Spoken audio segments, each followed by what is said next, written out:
Olá, sejam bem-vindas, sejam bem-vindos. Hoje a gente vai ter uma conversa sobre o culto à certeza.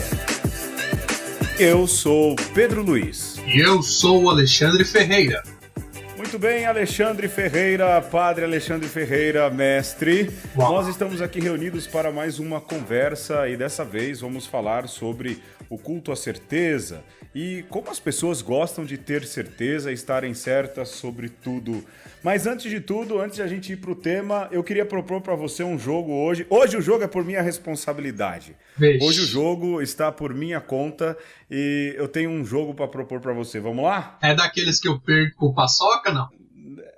Não, hoje não tá valendo. Aliás, hoje mesmo, no dia que estamos gravando, eu estive com o Padre Alexandre e ele não me deu paçocas, hein? Vocês cobrem ele aí nos comentários ou no e-mail conversaconosco@gmail.com. Com a taxa de juros eu já tô devendo uma paçoca, 004. Eu vou cobrar em bitcoins de paçoca. Vamos fazer a nossa moeda virtual, que vai ser a Bitpaçoca. Paçoca Coin. Boa. Vamos lá, Alexandre, o jogo que eu preparei para você se chama Por Amor, Por Obrigação e Nem Pagando. Boa. Eu vou te dar 3 situações e aí você vai dizer, lógico, não só dizer o que, mas justificar as suas respostas, o que você faria por amor, o que você faria por obrigação e o que você não faria nem pagando, beleza? Nem se o anjo Gabriel descesse e mandasse. Aí é você que fala, a questão é tua. Vamos lá? Tá bom. Olha, situações número 1. Por amor, por obrigação e nem pagando. A primeira, rezar 10 missas no domingo. A segunda situação, rezar a missa, mas rezar sozinho, sem povo. E a terceira missa, tudo tem a ver com missa. E a terceira situação, não rezar missa nenhuma. Por amor, por obrigação, nem pagando. Qual? Olha, 10 missas, missa sem povo e missa nenhuma no domingo. E missa nenhuma no domingo. Muito bem. Missa nenhuma no domingo, nem pagando. Ok. Porque é meio que vagabundagem nossa também, né? Como padre, não participar da missa, né? Mas, a não ser que... Bom, aí eu já vou me contradizer. Mas a não ser que fosse um caso, assim, daqueles que você tem que... você se prepara para rezar, mas acontece alguma coisa de doença sua ou de alguém que você não tem jeito, é você que tem que socorrer, e aí são contingências que é meio complicado essa coisa de nunca farei, né? Que a gente às vezes acaba cuspindo pra cima e caindo na testa, né? Não, você tem razão, mas nem pagando não rezar missa nenhuma. A priori, nem pagando. E outra, por amor ou por obrigação? Sobrou 10 missas ou rezar missa sozinho? Olha, rezar 10 missas... Num domingo. A mesma liturgia, tudo, hein? Imagina só. Por obediência eu faria. Por obrigação? Por obrigação, se fosse aquela comunidade com 30, ou melhor, aquela paróquia com 30 comunidades e não tivesse jeito... E o bispo fala, olha, você vai ter que assumir essa paróquia aí e vai ter que ser 10 missas por domingo. Eu faria, não é uma coisa que eu gosto, mas faria. Faria. E missa sozinho? Você não tem povo, tá sozinho no lugar, faria por amor? Eu faria por amor. Eu já fiz algumas vezes e talvez até por conta da minha história de... por um tempo não ter uma comunidade, por estar só dedicado aos estudos, você acaba rezando às vezes sozinho, né? E de certa forma eu até gosto, sabe, Pedro?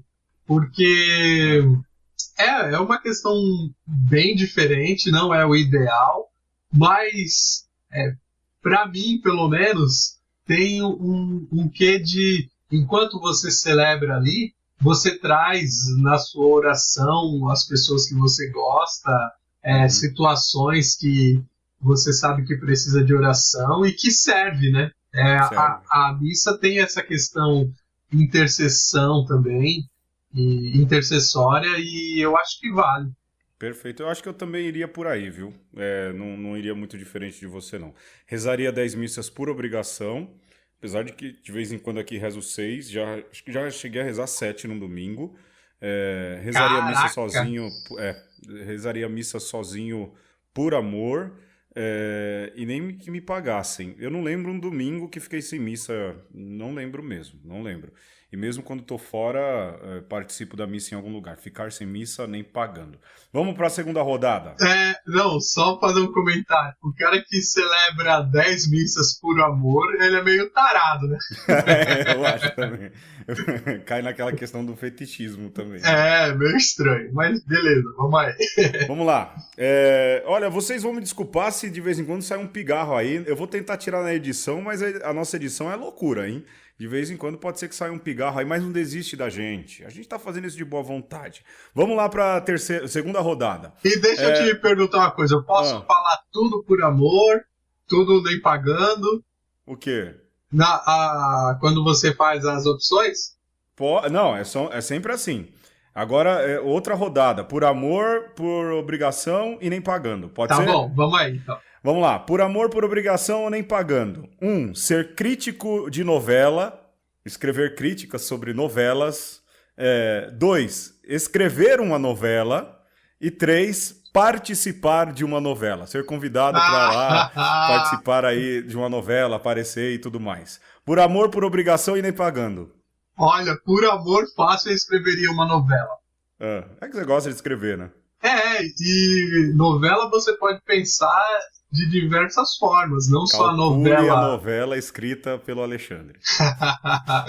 Porque o conceito de novela, na verdade, é literário, né? Uma obra que é extensa, mas quando a gente pensa nas nossas telenovelas, talvez... É uma dessas, assim, nesse modelo. Sim, mas eu escreveria. Vai lá, hein? Por amor. Rock Santeiro, parte 2. Vamos lá. Por amor, escreveria uma novela. Até pode ser Rap Santeiro, né? Rap E as outras duas, ser um crítico de novela, escrever uma coluna semanal sobre as novelas existentes na TV. E a terceira, participar de uma novela. Participar de uma novela, eu participaria por obrigação. Caramba, sério? Sério? Eu jurava que ia ser o outro. Que vacilo, mesmo. Se valesse Paçoca, empatou o jogo. As pessoas podem fazer as suas apostas aí. Calcule o Padre Alexandre anunciando no Facebook que vai aparecer nos próximos 10 capítulos da novela das 8, hein? Não, novela que tem padre é a novela das 6, não é? Geralmente. Tem padre e tem aparição de fantasma. Então, por obrigação, você participaria de uma novela? Uma ponta, você tá passando ali atrás como figurante. Eu participaria. Não é assim, não. Com papel, com fala e tudo. Com direito a ser o padre da novela e... aparecer como padre, as pessoas saberem que é você e tudo mais. Não, por obrigação eu participaria. Surpreendente. E escrever críticas de novela, nem pagando. O meu lado Robert floresce nesse momento. E escrever críticas de novela, nem pagando? Nem pagando. Porque a coisa que cada vez menos eu gosto é de crítica, seja de novela, de filme, de série. Eu adoro ler crítica. Eu adoro sair de um filme e depois ler todas as críticas que escrevem. Mas eu acho que isso tem a ver com o tema de hoje, não tem?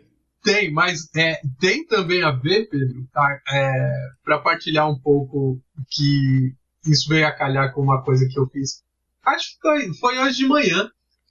Eu acompanho um canal do YouTube desses que faz críticas, né? E eu não... ontem, no dia 2 de janeiro, eu posso datar? Pode, não tem problema. A gente tá gravando isso hoje no dia 3. Então, e ontem a Judy Foster deu uma fritada nos filmes de super-herói, né? Ah, que decepção. Eu gosto tanto da Jodie Foster. Como é que ela me fala mal dos melhores filmes que existem no mundo, meu Deus do céu? Mas Que é a Judy tristeza. Foster, né? A gente fica com o coração dividido. O meu ficou. O meu ficou muito. E aí, o site, o canal que eu acompanho, fez questão de fritar o episódio dela de Black Mirror. É que eu achei legal até, hein? Eu também gostei. E olha só, por que os caras precisam fazer isso, entendeu? É aquela coisa assim, só eu tenho a palavra pra falar sobre isso. Viés de confirmação, né? Todo mundo precisa, esses caras então, também. Aí se liga um pouco no nosso tema, mas isso me cansa às vezes. Todo mundo quer ter razão, essa é a verdade. Triste. É triste. Vamos pro tema? Vamos pro tema.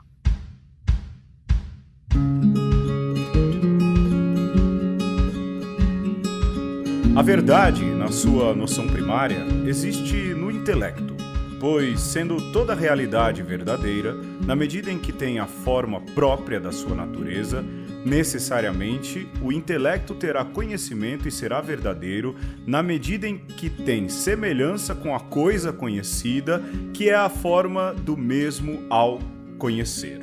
E por isso, a verdade é definida como a adequação da coisa com a inteligência, de onde conhecer tal adequação é conhecer a verdade.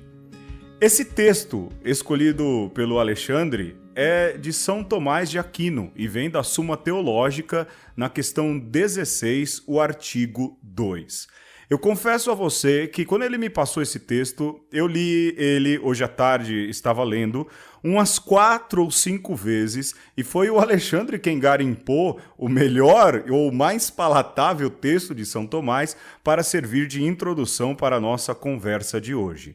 Eu queria que o professor de filosofia, que conversa comigo todas as vezes, explicasse em palavras mais fáceis, isso que São Tomás de Aquino está querendo dizer. Eu entendi, mas rapaz, definir a verdade é muito difícil.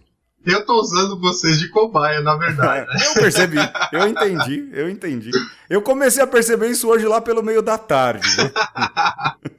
Mas é porque também o tema é de importância, porque quando você se propõe falar para as pessoas, vem esse peso. Eu vou falar o quê? Eu vou falar coisas da minha cabeça, eu vou falar coisas soltas, simplesmente aleatórias, ou vou tentar transmitir alguma coisa que seja mais profunda. E então a questão da certeza e da verdade, ela nos faz esse questionamento. Toda vez que você vai falar alguma coisa, você é convocado a falar a verdade. A ter credibilidade naquilo que fala. Ainda que você vá falar mentira, Pedro, você primeiro tem que pensar a verdade para falar mentira. Isso é muito louco, né? Isso é muito louco. Eticamente é algo que nos leva a ser questionado, não é? Verdade. Sim. Mesmo.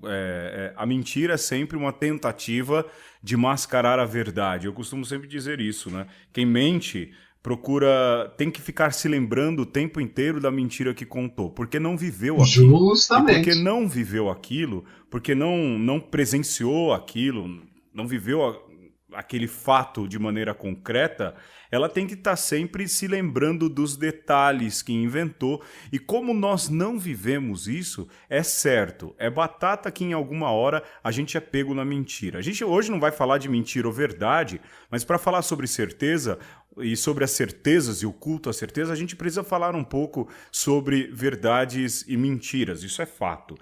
E uma coisa que eu aprendi, eu lembro que uma vez trabalhei isso com os meus alunos há um certo tempo atrás. Você quer pegar alguém na mentira, você faça ela contar a mesma história muitas vezes. Uhum. E como dizem os interrogadores, depois contar de trás para frente. Como a pessoa não viveu aquilo de maneira concreta, Batata, ela vai ser pega em algum vácuo, em algum espaço, em alguma falta de informação dentro daquele castelo.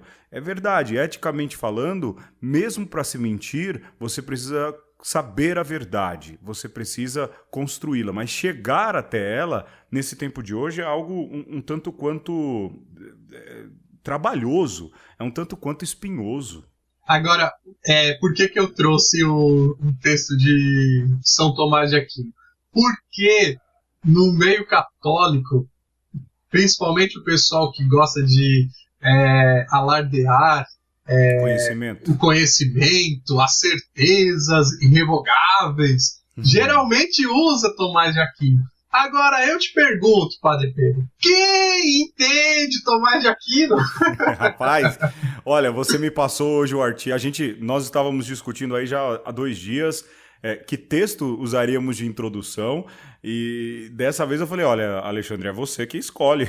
eu não tô achando nada que me pareça palatável ou algo que me pareça mais apresentável aqui por formato. E aí ele, hoje almoçando, ele falou, eu pensei em Tomás de Aquino. Eu falei, que bom, não é? E me manda o texto. Eu comecei a ler e eu reli.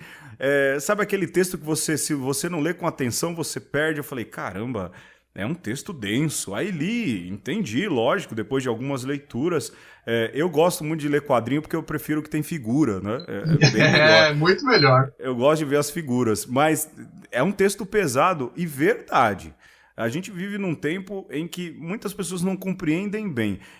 Usar Tomás de Aquino como um exemplo a ser citado já leva a primeiro questionamento sobre a verdade.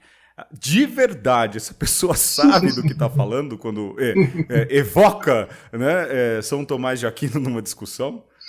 E uma coisa legal também na Suma Teológica e nos escritos medievais, sobretudo, né, nessas categorias, né, nesse estilo de escrita, é que eles foram feitos para discussões. Então, a Suma Teológica, se você for ver a estrutura dela, ela vem toda arquitetada em questões. E ela não foi formulada para ser verdade em conteste. É como se ela fosse a reprodução de um post do Facebook, é isso? Cara, é mais legal que isso. Por quê? Tomás de Aquino, ele lança uma questão, ele coloca ali 2 ou 3 formas de responder aquela questão, que muitas vezes diverge, e a sacada de Tomás de Aquino é que ele tenta harmonizar essas respostas. Às vezes ele vai muito bem, às vezes você percebe que ele dá ali um jeitinho, mas... Olha você fazendo crítica a São Tomás. Não tô fazendo crítica, muito pelo contrário. Eu tô mostrando a malandragem dele. Porque ele Vão nos chamar de hereges, hein? É, bem provável. Bom. Mas talvez alguém até pode me mostrar que não, né? Mas do meu ponto de vista, a preocupação de Tomás de Aquino e da Suma Teológica é vencer uma discussão, Pedro. Né? Por que às vezes você vai pro comentário do Facebook e até critica o post ou critica o comentário de cima, e você sequer tem base para aquilo que você tá questionando, né? Você tá questionando. Você quer ganhar a discussão. Você quer ganhar a discussão sem base. Tomás de Aquino, ele fez uma cartilha para quando ele entrar no debate com os haters, ele conhecer inclusive a resposta do cara, e ele usa a resposta do cara para rebater. Agora, eu fico... Olha, Deus não dá asa à cobra. Imagina São Tomás de Aquino em tempo de Facebook. Ia ser divertido. Comunidade refutadores, né? A comunidade devia ser: fala mais que tá ficando mais feio. Fala mais, tô te dando corda. 3 membros, né? É isso mesmo.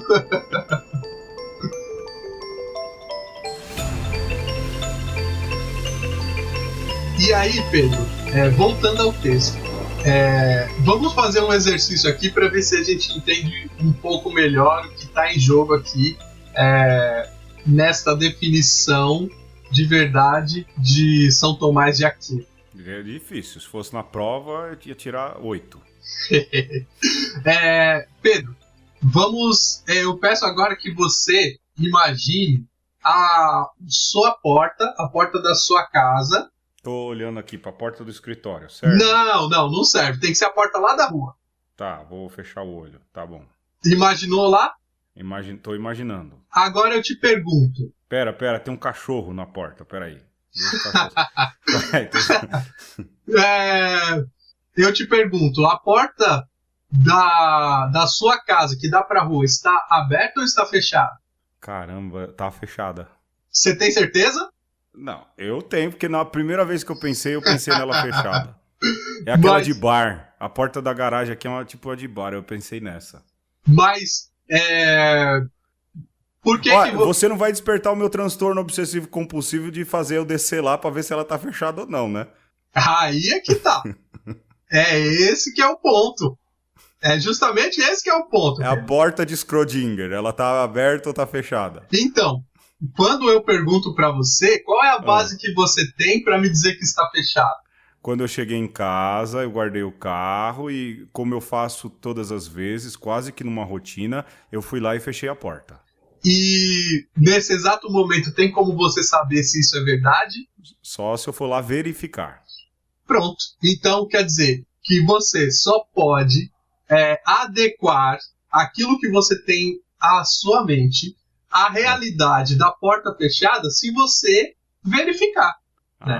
Então, a verdade é definida como adequação da coisa à inteligência porque ela e isso é muito triste para algumas pessoas, porque a verdade ela é muito mais um fenômeno, muito mais uma experiência do que uma constatação de realidade.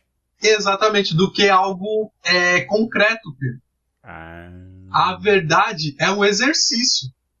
Obrigado. Olha, eu queria dizer para vocês, embora eu seja padre, eu não tenho filosofia. Eu sou de uma classe de padres menos inteligentes. Eu fiz outra coisa, desenhinho, essas coisas assim, né? E de fato, bom, eu tive teoria do conhecimento, eu tô brincando. Mas é como as pessoas esquecem que a verificação ou o olhar à realidade é passo para se conhecer a verdade. E como elas criam verdades a partir da própria constatação, e a partir da própria constatação e experiência, elas tentam colocar isso como verdade num ambiente maior, que é a questão da pesquisa eleitoral, por exemplo. Você já reparou como as pessoas dizem assim, essa pesquisa eleitoral, isso é mentira, nunca me pesquisaram, nunca passou ninguém aqui na minha casa para pesquisar, por isso eu não acredito na pesquisa. Nós moramos num país de mais de 200 milhões de habitantes. As pesquisas são feitas por amostragem. Mas a pessoa acha que só vai ser verdade se passar pelo mundo dela ou pela realidade dela. Você entende o que eu estou te dizendo? Sim. E ela quer reduzir a verdade tão somente ao escopo de conhecimento dela. Tem um mundo inteiro falando, historicamente, que a Terra é redonda, por exemplo. Mas aí chega uma meia dúzia de maluco, né, e fala, abraço Davi, que a Terra é plana. E aí, porque tem 2 ou 3, é brincadeira, porque tem 2 ou 3 que falam que a Terra é plana e tem muito católico, gente que se diz católica, eu quero crer que isso não é verdade, falando, não, a Terra é plana e é verdade e por isso se acredita nisso, ou seja, colocam a verdade, eu estou usando os exemplos mais malucos porque é o que eu vejo na internet todos os dias, colocam a verdade tão somente a partir do seu escopo, do seu parâmetro, verdades maiores, verdades que são universais. É lógico que tem essa questão da verificação, e eu já percebi que estou falando demais, tem essa questão da verificação, mas também há coisas muito maiores que as pessoas ignoram justamente porque a verdade, se não está à frente dos seus olhos, não é verdade. E o que a gente não pode perder de vista é que a certeza, ela é uma coisa boa, e a gente não vai abrir mão da certeza. A certeza que você tem de que a porta da sua casa está fechada, ela não pode ser descartada. Ainda que talvez você até esteja equivocado. Mas, a princípio, é uma certeza válida. Né? E assim é para outras tantas coisas. Agora, essa certa precariedade ou fugacidade da certeza e esse dinamismo da verdade, ele te bota sempre em busca, né? Então, você não precisa ser um cético total, duvidar de tudo, mas também você não pode ser aquela pessoa que encontrou uma verdade, sentou em cima dela e disse assim, pronto, agora eu parei por aqui e isso me basta e pronto. E tanto, isso, e é interessante também trazer o Tomás de Aquino de volta nisso, que o problema não é a porta, Pedro. O problema não é a realidade. O problema está nesse organismozinho, ou nesse órgãozinho que a gente tem, chamado mente humana, cabeça, cérebro, como nós queiramos chamar. Esse negócio que a gente usa para pôr boné. Que a gente bota para pôr boné, que ele é limitado. Então, assim, essa sua verdade, provavelmente, né, ou aquela verdade primeira que você tem, ela pode ser completada. Ela pode ser sempre mais amplificada. E isso é interessantíssimo. Isso não é para nos deixar angustiado ou triste ou agora nada mais importa porque eu não posso ter uma certeza absoluta. Pelo contrário, é isso que te faz continuar em movimento. Né? E continuar a busca daquilo que é a verdade. Né? Sim, porque o seu cérebro de passarinho ou de macaquinho, ele precisa sempre ser alimentado.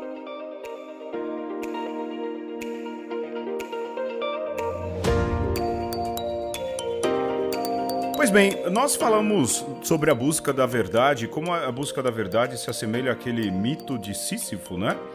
Que é a história de um homem que todos os dias rola uma pedra montanha acima e chega no fim do dia, a pedra rola e no outro dia de manhã ele precisa novamente rolar a pedra morro acima, ou seja, é a busca incessante pela verdade. E é sempre um começar e recomeçar, como você mesmo disse, não dá para sentar em cima e dizer, pronto, não é? Rolei a pedra até aqui em cima do monte, agora quem manda sou eu. É lógico, existe essa busca incessante e ela nunca deve parar, ela deve sempre continuar, mas a gente vive numa época também de disputa de certezas. Eu não sei se você já reparou, você que está me ouvindo já deve ter percebido isso. A gente vive hoje a época da necessidade de se refutar tudo aquilo que se discute. A gente não entra mais na discussão para ouvir o outro. A gente entra na discussão para ganhar do outro. Cito um exemplo. Agora, sexta-feira eu estava reunido com a família e discutíamos sobre o melhor filme lançado o ano passado no cinema em toda a história, que foi o novo filme do Star Wars. Quem não achar pode parar de falar comigo, se quiser. E ali, numa conversa com um primo meu, engraçado, que é alguém que eu sempre, quando encontro, converso tranquilamente, e finalmente a gente conseguiu falar sobre o filme e eu dei a minha opinião e eu não sou de discutir, não fico na discussão, mas foi interessante que eu dei o meu ponto e ele falou, tá bom. E quase que eu falei, cara, e eu falei brincando, cara, você não vai me refutar? Você não vai falar contra mim? Você não vai me dizer, não, isso? Ele falou, não, eu entendi seu ponto de vista, e ainda comentei com ele, eu falei, é incrível como a gente é condicionado a querer entrar numa tretinha, né? Eu não treto em rede social, muito pelo contrário. Apesar de que eu coloco sempre algumas questões assim muito fundamentais sobre gastronomia e outras coisas, eu não entro em discussões, mas eu adoro ver notícias sobre política e aí a discussão... 36 comentários e todo mundo buscando ter mais razão e sempre assim, refutou, não é? Olha lá, calou, quebrou, lacrou. Quinta série, honra. Quinta C, né? E ainda que a galera muito quinta C. Tem que dar o bom recadinho, tem que fazer o bom vídeo, e um refuta o outro. Que cultura besta essa que a gente vive? E nem somos super filósofos como Tomás de Aquino. A gente simplesmente só quer ganhar discussão, ter razão, é o culto à certeza e a necessidade de ser um profeta, de se estar sempre certo. Porque você elege uma certeza e você vai dar todas as suas respostas através de algo que você já tem pré-estabelecido. Então, não adianta o outro vir e falar o que quer que seja, porque você já tem uma resposta já. E o que acontece, ou o que não acontece, é o diálogo. Porque o diálogo se dá justamente quando um fala e o outro complementa, e daí você tira uma outra conclusão, ainda que você não concorde, mas você cresce com o que o outro fala. E hoje em dia o que nós vemos, não, eu sou Corinthians e você é Parmeira, e Parmeira não tem mundial. Nossa, meu. Eu nem sei do que se trata, mas eu vejo isso sempre no Facebook. Palmeiras não tem mundial. Eu falo, eu não sei o que é, mas deve ofender alguém, né? Deve ser alguma discussão interminável. E só isso. Você só ofendeu. Você não trouxe nenhuma informação nova. Você não agregou ao debate. Você simplesmente usou uma frase de efeito que talvez possua até alguma verdade e pronto, né? E você acha que venceu a discussão, né? E venceu a discussão, pronto. E assim a gente pode aplicar para tanta coisa, inclusive para religião, não? Ah, sem dúvidas. Hoje em dia, por exemplo, se alguém fala de alguma questão religiosa, e aí uma notícia que fale sobre o mundo católico, e aí nós vemos outros irmãos, e a primeira coisa não é nem discutir a religião. Porque são idólatras e não sei o que, papapá. Aí vem o outro lá embaixo, aí fica aquela suma teológica de quem tem razão ou não tem razão, o festival de refutação interminável, e aquilo que é comum entre os dois e que poderia uni-los para uma coisa melhor é deixado de lado. Há tanta coisa mais em comum entre cristãos, mas a gente prefere buscar os detalhes que nos fazem diferente. Mas a mesma coisa acontece do lado contrário. Às vezes vem aí uma notícia do mundo protestante e nós que não somos assim, os reis da barra limpa vão lá e tá! Aí vem o de baixo e aí começa aquela interminável discussão. Isso quando não se diz respeito a uma religião fora do ambiente cristão. E aí pronto, não é? Cristão que nunca foi num culto afro, cristão que nunca foi numa sinagoga, cristão que nunca foi numa mesquita, querendo legislar, falar, emitir opiniões acertadíssimas, segundo eles, sobre ambientes religiosos que eles nunca frequentaram e não fazem a menor ideia de como é. E aí fica essa coisa assim, não, porque a minha religião é a certa, então necessariamente a do outro está errada. E assim você nem constrói o diálogo e, mais ainda, você sequer se dá a oportunidade para saber, na verdade, o quanto a sua religião, na verdade, é a certa. Porque você não é capaz de confrontar.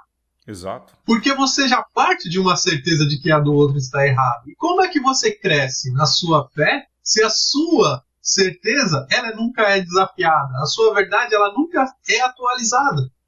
Pois o nosso professor, e aí você vai me dizer depois o autor, porque você que é o... não me compromete. Pinga Fogo, olha lá, jogo parte 3, né? Fides queres intellectum, né? A fé busca uma inteligência maior. É Santo Anselmo, não é isso?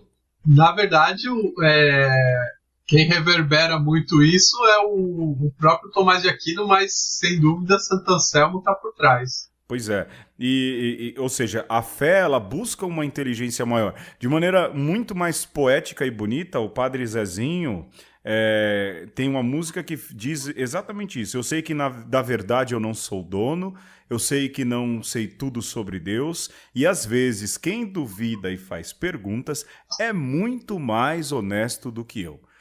Uma fé incapaz de dialogar, incapaz de se questionar, ela certamente vai ser uma fé não cega, mas ela vai ser uma fé burra e vai ser uma fé fundamentalista. Nesse culto à certeza, a gente coloca também no campo religioso essa questão, a gente se torna fundamentalista também. Só ainda não pegou a arma e saiu matando, mas a base do discurso, agora eu vou ser malhado, é a mesma. E você dizer que não é fundamentalista não significa que você está deixando de lado o fundamento. Exato.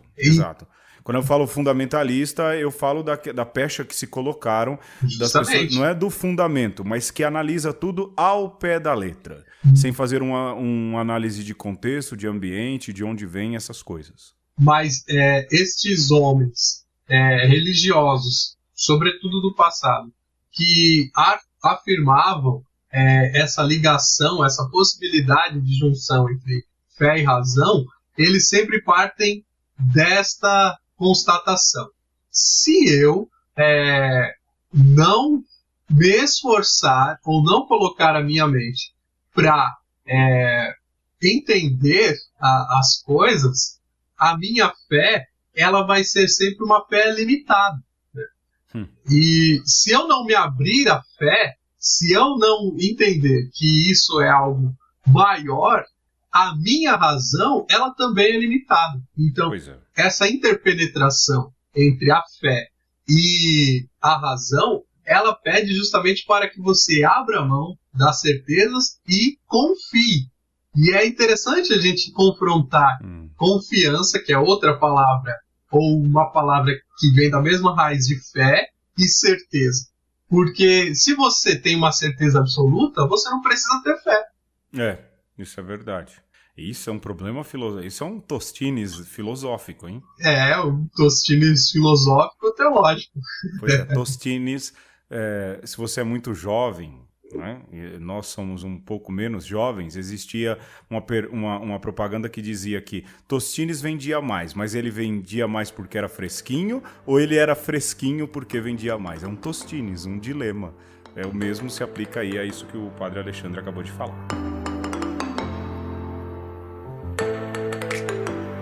Alexandre, há uma questão aí que é problemática e espinhosa pra gente. Nós seguimos Jesus Cristo e ele se coloca de maneira muito clara no Evangelho de João como caminho, verdade, aqui a gente pode usar certeza, caminho, verdade e vida. Num discurso entre cristãos, isso é ponto pacífico, isso é ponto comum. Para mim, para um protestante, para um evangélico, um neopentecostal, todos nós sabemos que Jesus é caminho, verdade e vida. Mas para aqueles que estão de fora, é verdade? E como ter um diálogo com isso? Embora, antes de passar a palavra para ti, o Concílio Vaticano II, usando uma frase de São Justino, fala que as outras religiões possuem aquilo que nós chamamos de semente do verbo. Há uma semente de verdade. Ou seja, num tempo em que todo mundo quer ganhar a discussão e que a Igreja propõe um período de diálogo, ou seja, que sejamos capazes de dialogar, como dialogar sem cairmos num fundamentalismo, melhor dizendo, sem cairmos numa afirmação taxativa de que essa é a verdade, você deve escutá-la, você deve ouvi-la e você deve segui-la. É um tanto quanto espinhoso para nós que desejamos ser homens e mulheres pertencentes a uma igreja aberta e disposta a dialogar, mas sem cair no relativismo, ou seja, não, é verdade só para mim e você pode ficar com a sua. A gente também não pode cair nesse problema que é relativizar a nossa fé em relação aos outros, não é verdade? É verdade. Esse é um problema sério. Enquanto a gente discutia, pensava nisso. Sim. Eu acho que a gente tem que partir, Pedro, de tentar entender a concepção cristã de Deus, primeiramente, como um intelecto supremo que faz o mundo, mas não faz de qualquer jeito. Ele faz o mundo a partir da sua inteligência, do seu intelecto. Então, se nós entendemos o mundo, é porque Deus nos fez com essa capacidade. Não é à toa que nós somos os Homo sapiens. Né? E nós, cristãos, então, acreditamos nesse Deus que é o intelecto supremo e acreditamos num mundo guiado por uma inteligência. Isso significa, ora pois, que todo ser humano, toda cultura humana e necessariamente toda a religião, ela vai partir justamente de algo que já está dentro dela, que é justamente essa inteligência. Então, veja, falar em inteligência, em intelecto, em verdade, é falar de uma comunicação e falar justamente de um diálogo. Deus, quando da inteligência conosco, com a humanidade. É a capacidade do homem de entender, não só entender o mundo, entender o outro, os outros seres humanos e entender Deus. Certo. Então, quando Deus manda o seu filho, e aí o Evangelho de João também vai chamar Jesus de verbo encarnado, está querendo dizer, eu quero dialogar com vocês agora num outro nível. Eu quero dialogar com vocês de igual para igual. Uma linguagem que você compreenda. Mais ainda, eu me comunico com você na medida da sua capacidade. Não é só uma questão da linguagem, mas do encontro de pessoa para pessoa. Olha só, correto. Que profundo, porque você pode se comunicar com alguém pelo abraço, você pode se comunicar com alguém pelo olhar. Então você dizer que Deus encarnou significa que ele não vai deixar de falar com você ou de se comunicar com você, mesmo que a linguagem não seja suficiente. E vai facilitar a comunicação, não é? Sim, e aí isso trazendo esse peso de falar que Jesus é verdade e vida, para nós cristãos, significa que a verdade, onde quer que ela estiver, né, onde quer que a verdade esteja, nós somos chamados, convocados a reverenciá-la. Então, se eu estou num diálogo com o ateu, nem para não falarmos das outras religiões, mas para alguém que não crê, se ele me diz uma verdade, eu tenho que entender isso, para mim como cristão, talvez nem tanto para ele, como uma possibilidade que Deus me dá para encontrá-lo. E aí muda, Pedro, porque eu já não sou aquele que detém a verdade. Mas o outro tem alguma verdade, uma percepção da verdade que talvez eu não tenha para me oferecer e aumentar o meu conhecimento sobre ela. A minha certeza da presença de Deus na minha vida, ou a minha certeza que a fé me dá de que Deus existe, ela inclusive me leva a entrar em diálogo com alguém que não crê, ou com alguém que crê diferente, e buscar entendê-la como dom de Deus, de possibilidade de crescimento e de compreensão. Portanto, não sei, me corrija se eu estiver errado, olha, esse tema ficou espinhoso, ficou muito filosófico, espero que você esteja compreendendo. Se você não estiver, mande aí um e-mail pra gente, como eu já disse, o conversaconosco@gmail.com, é isso, Alexandre? Exatamente. Manda um e-mail pra gente e a gente vai tentando bater um papo, conversar. Com muito carinho, vamos ler e vamos responder. Exato. Mas é um problema sério. Aquilo que eu disse lá no começo, isso não é, pessoal, relativizar. Jesus foi um homem de muito diálogo. Você não vê Jesus condenando as coisas. Ele sempre propõe um diálogo, ele sempre tem uma pergunta, ele é um mestre que faz um parto de ideias também, algumas vezes. Basta pegar ali o capítulo 4 do Evangelho de João, na conversa que ele tem com a samaritana, não é? Ele faz ela perceber as coisas, ele faz ela chegar à verdade. Por que não a gente fazer isso também nas nossas atitudes do dia a dia? Entender que os outros talvez não tenham a mesma percepção de verdade que a nossa, mas que o outro pode oferecer uma faceta da verdade que talvez a gente ainda não tenha percebido. Uma verdade de caridade, uma verdade de ser mais aberto à empatia, aquilo que dizíamos no programa passado, de sermos um pouco mais abertos a compreender o outro na realidade e na história que ele tem. E talvez não é que ele traga uma verdade tão somente e a dele seja diferente, mas ele lhe ajude, me corrija se eu estiver dizendo errado, Alexandre, ele ajude você a crescer na sua concepção de verdade e na sua compreensão de Jesus Cristo, na sua compreensão de fé. E a gente não pode ter medo de dialogar. A gente não pode ter medo de ouvir o outro. A gente não pode ter medo, mesmo que o outro nos plante uma dúvida, a gente não pode ter medo de duvidar também. A fé busca a inteligência, aquilo que a gente disse, gastando todo o latim que eu tenho, fides queres intellectum. E quem tem fé tem coragem.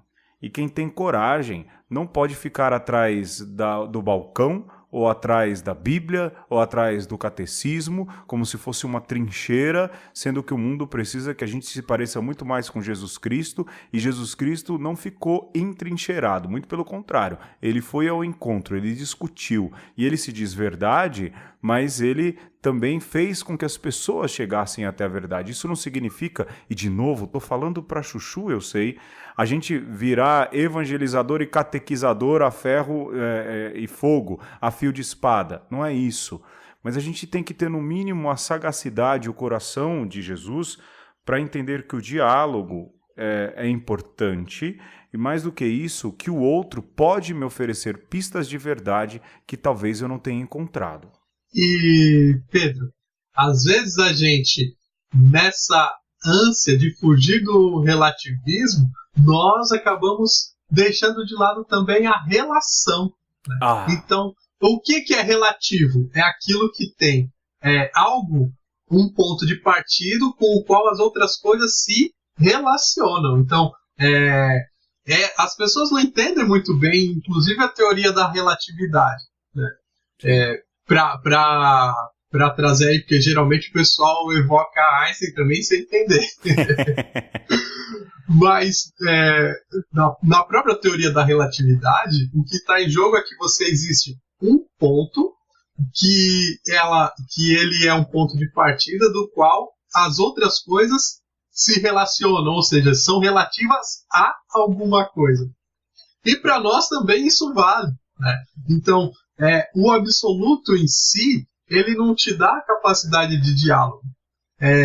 Se Deus ele quer se revelar, se Deus quer ser comunhão, então, de alguma forma, ele tem que estar em relação.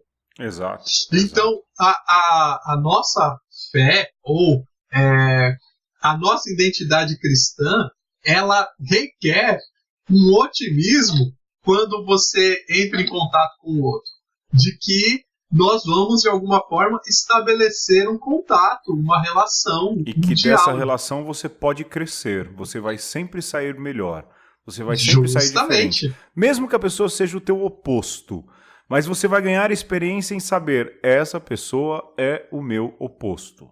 E aí, quando alguém pode até estar se perguntando assim, mas então como é que eu evangelizo assim? Porque o evangelho, a boa nova, ela tem sentido na medida de que a novidade que você até pode anunciar, ela vai ser nova também para você. E aí, você, Pedro, como eu, provavelmente já passou por alguma experiência de que quando você começa a falar de Jesus, ou até mesmo uma mensagem otimista para alguém, e você recebe aquilo de uma forma... Você fala, nossa, serviu para mim também. Exatamente. Ou você recebe uma resposta que você fala, puxa vida, eu que saí edificado, eu que fui transformado nessa história. E esse é o barato do evangelho. Você não é o portador, você não é o dono. Você pode até ser portador, mas você não leva uma novidade sem que receba algo em troca. Exato. Senão não é evangelho.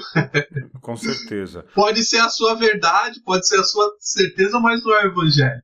Com certeza. Para fechar, crianças, um conselho para a vida. Parem de querer ganhar discussão. Sejam mais abertos a tentar ouvir e entender o ponto de vista do outro. Seja isso no futebol, seja isso na política, seja isso na opinião religiosa, moral e ética. O outro tem uma história, tem percepções de vida e expectativas em relação às coisas muito diferentes da sua. Não tente empurrar as coisas goela abaixo.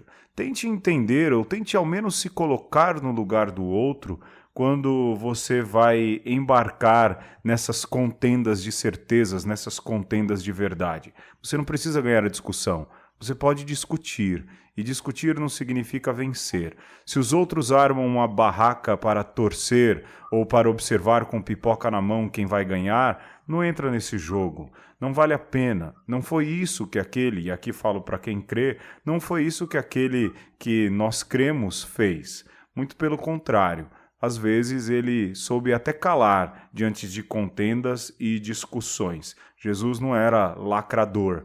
Não era aquele que vivia ganhando e refutador, ganhando discussões. Às vezes fez isso, diante de Pilatos, ele disse, tu o dizes. Deu uma resposta tão aberta, tão lacônica, talvez vendo que não valeria a pena se manter ou continuar na discussão. A gente precisa ser um pouco mais assim também. Porque se a gente viver sempre nesse ritmo de querer discutir, de querer refutar, de querer lacrar, para algumas coisas são importantes, mas a vida fica muito mais legal se você abre mão dessas coisas. Amém! Aleluia!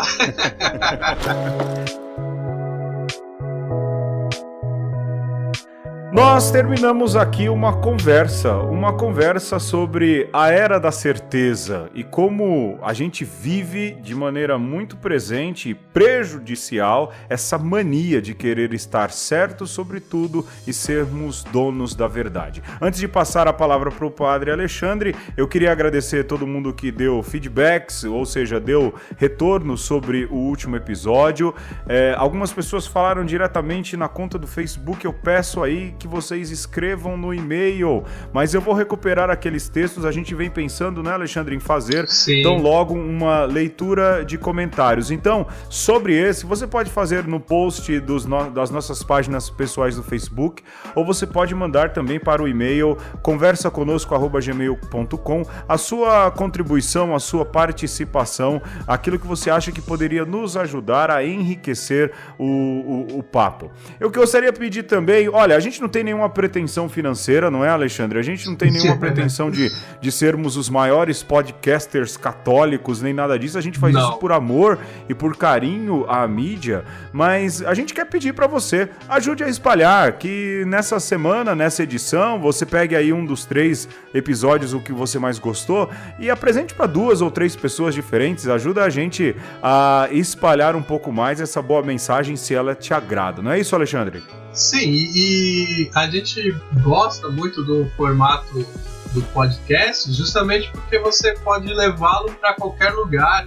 Ao invés de você, por exemplo, se nós fizéssemos uma live no Facebook, você ia ter que estar na frente do computador ou na frente do Facebook, ia ter que parar para nos ouvir. E aqui você pode estar caminhando, pode estar fazendo suas coisas em casa e estar nos ouvindo. Então é uma forma de nós estabelecermos essa conversa com você sem que você saia da sua rotina, da sua dinâmica e de vida normal, e de alguma forma acrescentar, e tomara que esteja acrescentando alguma coisa na sua vida essas nossas conversas. Legal, então a gente volta agora falando sério, daqui a 15 dias, a periodicidade do programa é quinzenal, vamos tentar, vamos conseguir, Deus vai nos ajudar, eu tenho certeza plena de que a gente vai conseguir. Até daqui a 15 dias a gente se encontra, tchau, tchau. Abraço, tchau.